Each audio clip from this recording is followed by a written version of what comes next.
فتحت عينيها على صورته اللي في كل الجرايد والمجلات. اتنهدت من قلبها وهي بتتأمل صورته بإعجاب وهمست: لو تعرف أن في بنت في الدنيا بتحبك أو كده ومتابعه كل إخبارك وبتتمنى بس تشوفك في الحقيقة ولو مرة واحدة.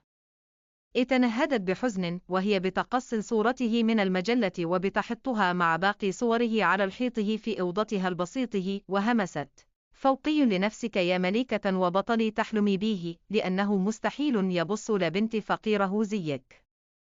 ابتسمت للصورة بحزن ولبست الحجاب بتاعها عشان تروح شغلها، وبعد انتهاء اليوم رجعت من شغلها وقبل ما تغير لبسها وقفها رنة تليفونها برقم غريب: الوي ملكة، أنا صاحب أخوكي.